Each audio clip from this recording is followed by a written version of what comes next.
So our first floor is a little scary, not because it's actually difficult, but because, just as a word of advice, I would recommend not tossing Pikmin here, because there's no floor. If you miss a throw, they will plummet into the abyss. So yeah, I recommend not throwing Pikmin if you don't have to, and instead relying on swarming. Up here we have a treasure, so let's carry this back very carefully. It doesn't seem like there are any other share grubs, I think is what they're called, so we're good to go there. So yeah, we have a clear shot to the goal, and it looks to me like this is the only treasure on this floor. So yeah, a fairly straightforward one. This is one that doesn't randomize very much other than like enemy placements and treasure placement, so this one's pretty easy going.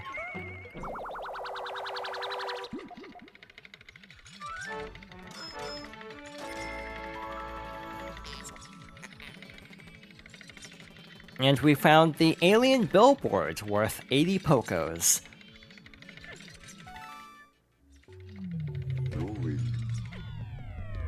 Alright, so let's make our way over to the exit and see what's next.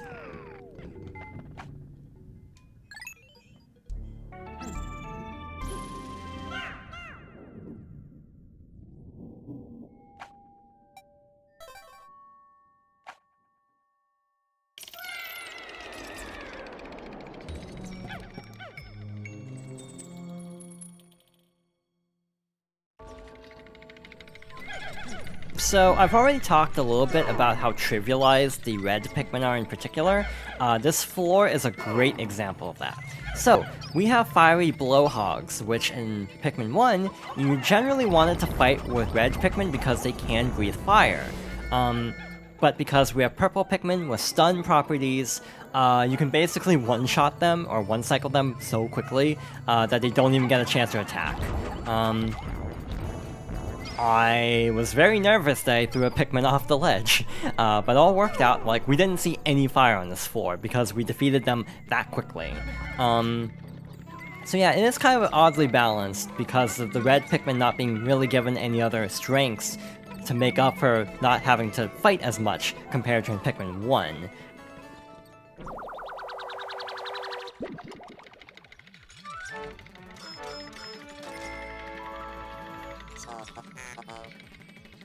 Somehow only worth 100 Pokos, we have a little gem called the Petrified Heart.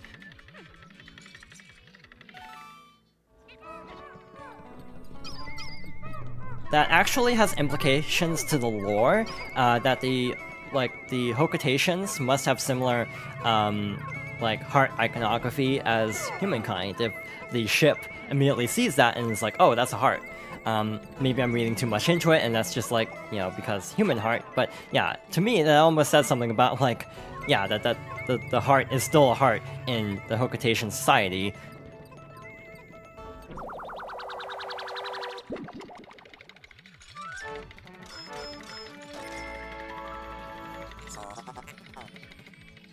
And we have a Dr. Pepper bottle cap called the Drought Ender, worth 100 Pokos.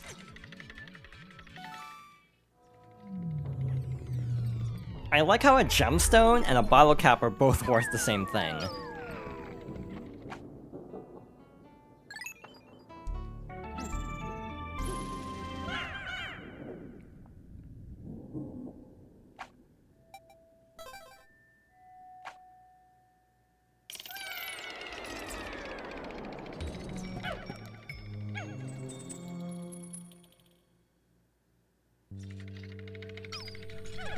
So with floor 3, we've actually finally arrived at the cavern's namesake.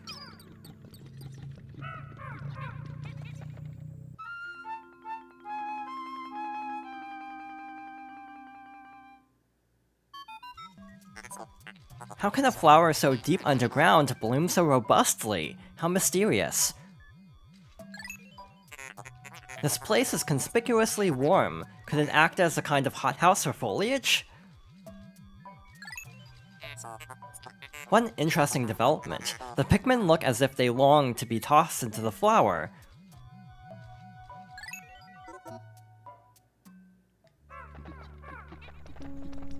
Well, this feels familiar, so let's take some of our red Pikmin and toss them into these white candy pop buds. Similar to the purple Pikmin, this is a kind that we would not have encountered in the first game, so let's see what they're like.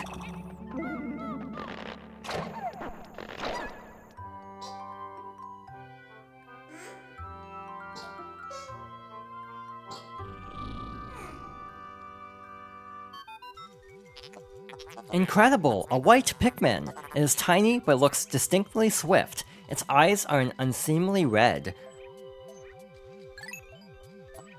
This type of Pikmin was not mentioned in your notes, Olimar. It must be an entirely new type. Our data record on this type is a blank page, since a certain captain never documented them. You must experiment and make detailed observations for the benefit of future generations.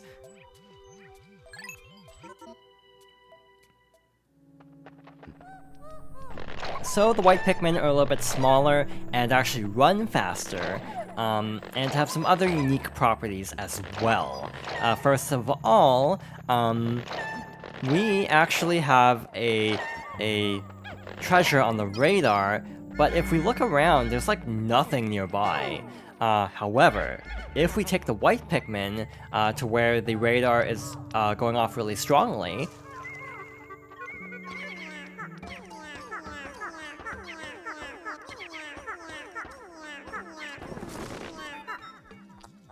amazing! The white Pikmin have unearthed a treasure that was completely buried in the ground. Perhaps those beady red eyes of theirs allowed them to sense objects buried in the dirt.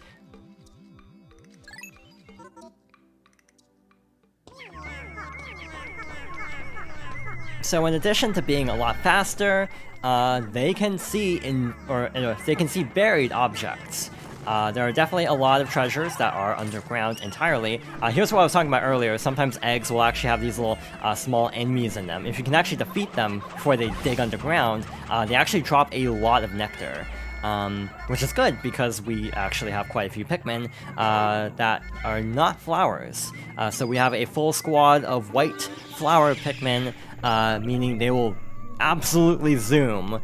So we want them on this treasure, along with some more red Pikmin, because they will be a little bit faster than the purple Pikmin. Like purple Pikmin, you can only obtain white Pikmin underground. Unlike purple Pikmin, we actually don't need that many, we only need like 30. And to be honest, I'm actually going to do a second run of the White Flower Garden after this, to build up our numbers a little bit more, and that'll basically, we'll basically be set for the entire rest of the game, because you really don't need white Pikmin for that much, but there is a very specific thing that requires a ton of purple Pikmin by comparison. So yeah, after a second run, we should be set here.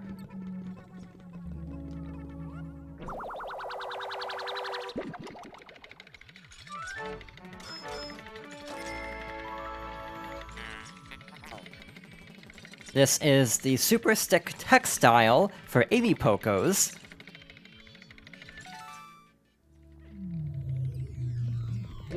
And it looks like we're good to go.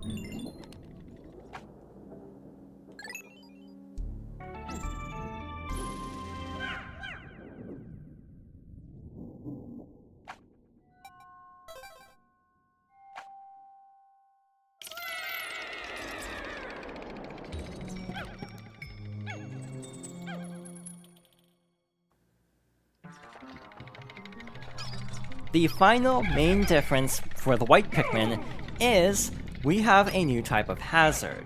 So along with flames, we actually have poison, and the white Pikmin are resistant to poison. In addition to that, you might have noticed in its intro cutscene that one white Pikmin actually breathed poison. We won't be seeing that because this is a deathless run, but if an enemy eats a white Pikmin, the enemy will actually be poisoned. Again, it's obviously not something that will come up in this playthrough, but it is actually good to keep in mind. I actually wonder if there's any like speedrun tricks or like speedrun strats that involve deliberately losing white Pikmin to poison an enemy to defeat them faster. I actually don't know exactly how the speedruns for this game work.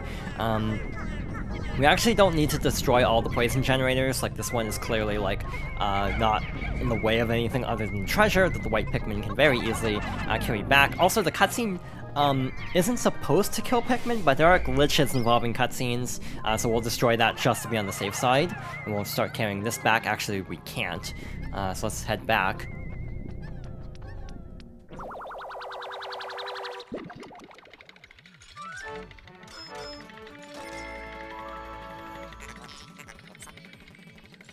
Next up is the Toxic Toadstool, only worth 30 Pokos.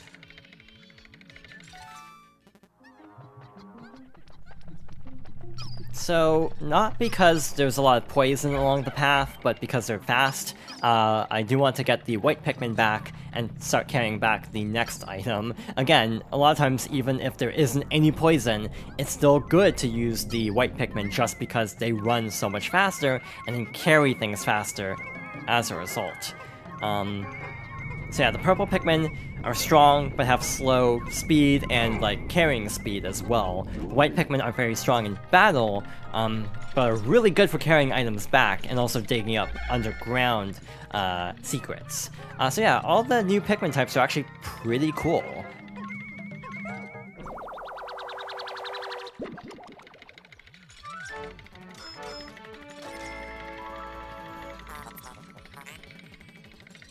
Next up, we have a tube of Chapstick, the survival ointment, for 90 Pokos.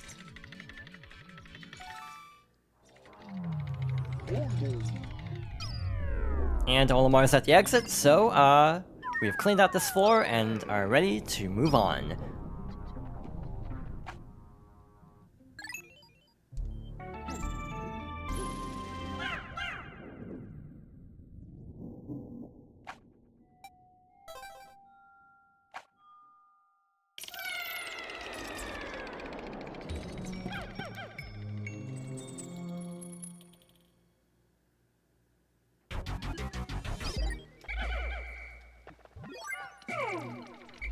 And for our final floor, we actually have a bit of karma in a way, or catharsis. I'm actually not sure how to describe this.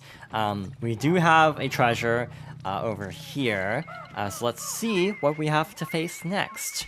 We have a burrowing Snagrit from Pikmin 1, but unlike in Pikmin 1, we have purple Pikmin. We just shredded through almost its entire health bar in one cycle, because the purple Pikmin are that strong, and there we go, we're done with this fight already. That's how powerful the purple Pikmin actually are.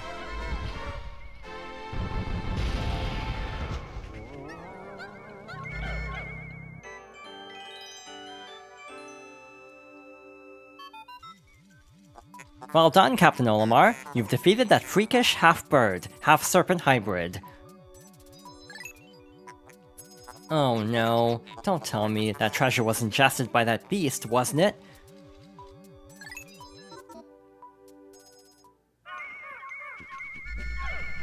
I like how the ship is sentient enough to really resist having to store certain treasures.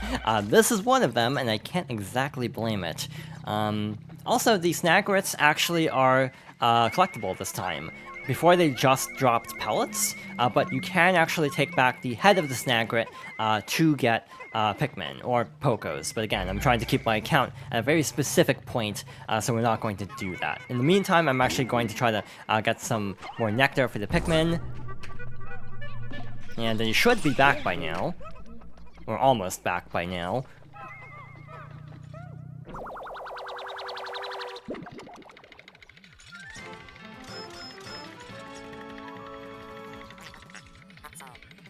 For 100 Pokos, we have a glove called the 5-Man Knapsack. This material looks comfortable. I will use it to patch the boss's favorite sleeping bag. Seam test conclusive, cross-stitching successful, the knapsack is complete. When you have an unoccupied time interval, press and hold C to take a nap.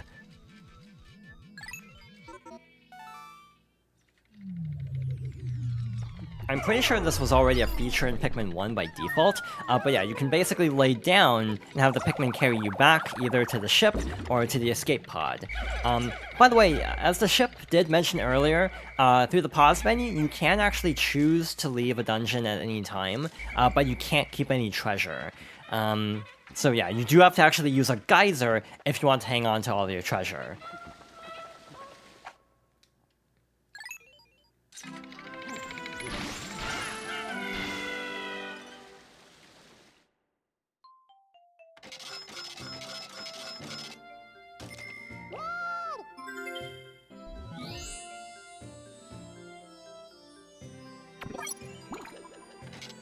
The treasures in this dungeon aren't worth very much. It was only 580 Pokos for that. But yeah, we got through unscathed, and now I'm actually going to go through the dungeon the cave a second time to build up our white Pikmin numbers a little bit more.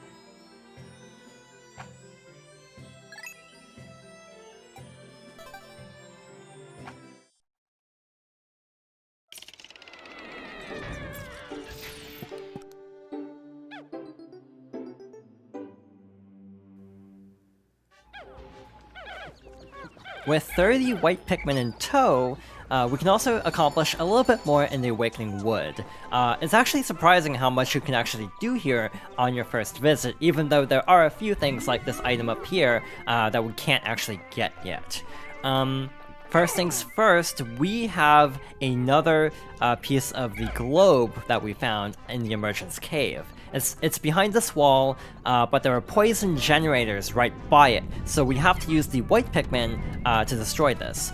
That's part of the reason why I like having 30 white Pikmin for this, because otherwise this would take a very long time to try to chip away at that wall with only 15 Pikmin, especially because white Pikmin aren't the strongest, even though their speed makes up for it.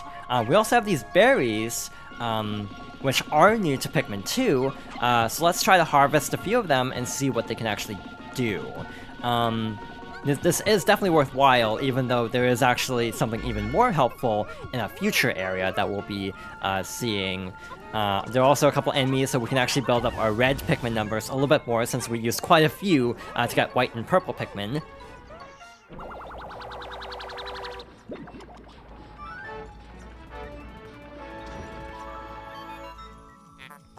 Astounding! This red berry contains an ultra-spicy essence. It does not appear to have any monetary value, but I shall research potential uses for it. Bring me another specimen.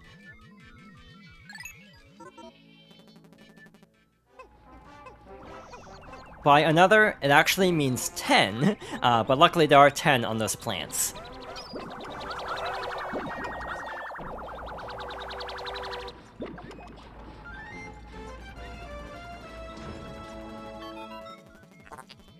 Captain Olimar, my research on the red berries you discovered has yielded a powerful potion. Behold, the Ultra Spicy Spray. Although it is untested, I believe it will have spectacular results. Spray it on all your Pikmin by pressing 2. When necessary, I can produce 1 bottle of spray from 10 berries. Press plus to contact me, and confirm your berry count by pressing left on the D-pad.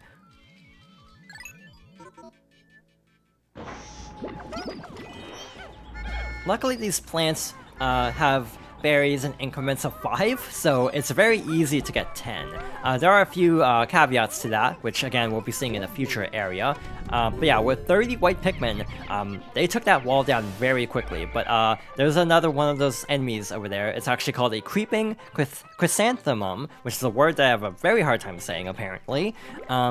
So that's a job for the purple Pikmin. In the meantime, there's actually another poison wall over here. So let's get the white Pikmin working on this, and then with Louie, try to take out that enemy and collect the piece of the globe. Again, it's kind of difficult to defeat them easily, because if you don't manage to stun them, it can very easily eat through a large portion of your Pikmin.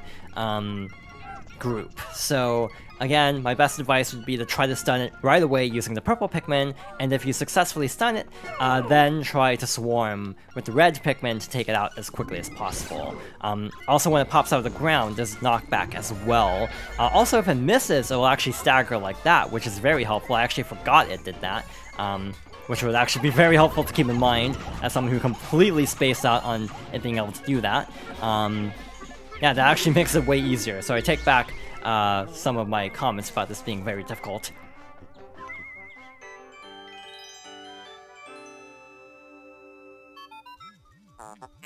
Fascinating. This object is highly similar to the one you found in the Valley of Repose. By examining this further, I may be able to extrapolate new planetary data.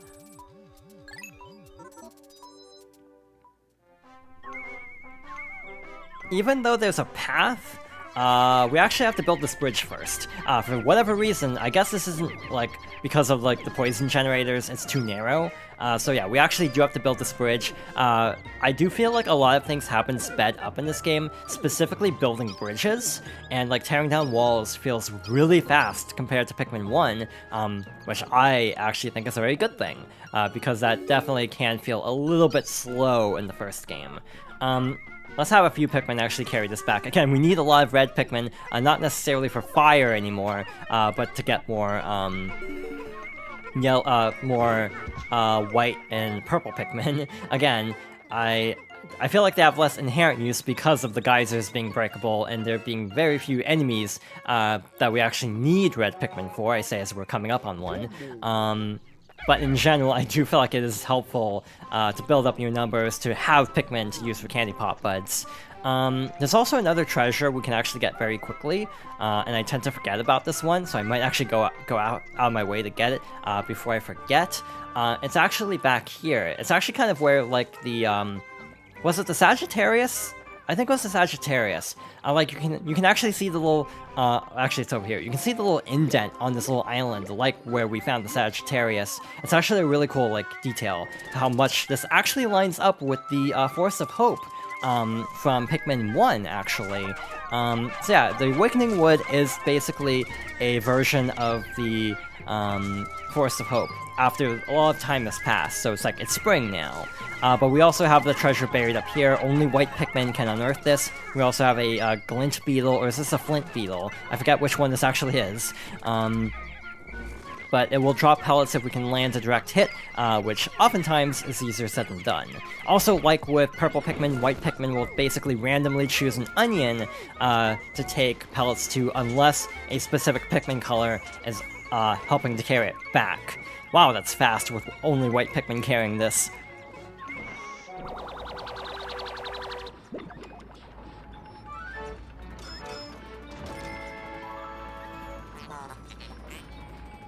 We have a little sprout called the Pilgrim Bulb, worth 55 Pokos.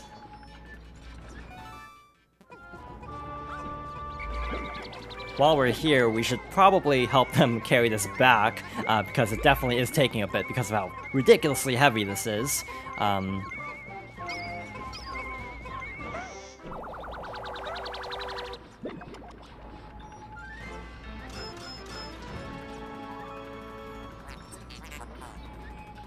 For 200 Pokos, we have the Geographic Projection. This hemisphere also contains a hidden microchip. I will attempt to decrypt the stored data. Decoding complete. As I surmised, this chip contains additional topographic data. The data has been inputted into my database. I shall name it the Survey Chart.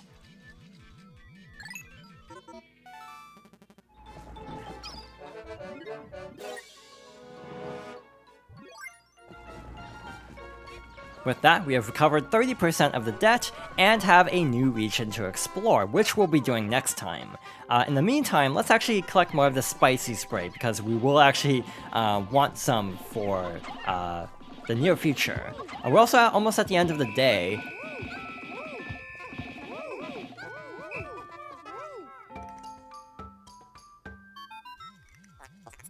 Olimar, Louis, the sun will be setting soon. Call all of the Pikmin to you. This planet's native nocturnal life forms are ferocious and therefore dangerous.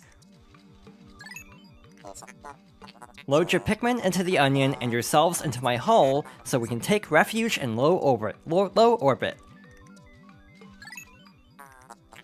Pikmin in your squad will enter the onion on their own at day's end, so call them all to you.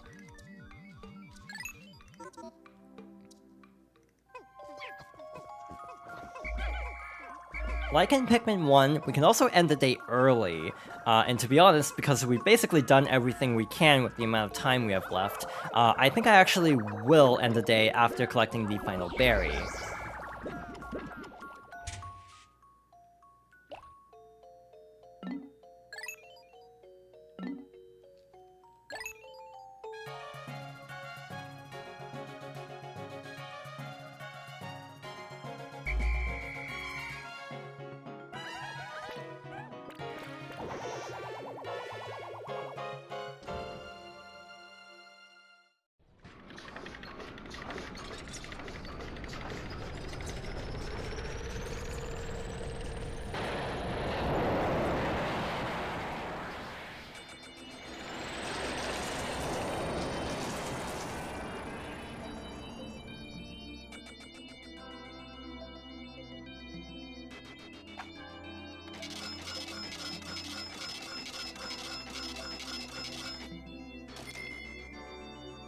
With a couple of above-ground treasures and 2 underground areas, we have a total of 3,035 Pokos so far, and 2,100 of that was just today.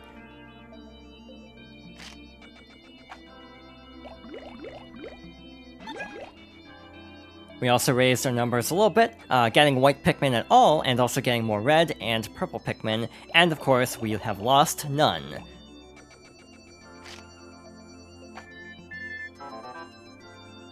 Olimar, good work so far. I hereby promote you to Perennial Manager. Press C to divide up work, and minus to delegate more to your subordinate leader. Hope all goes smoothly.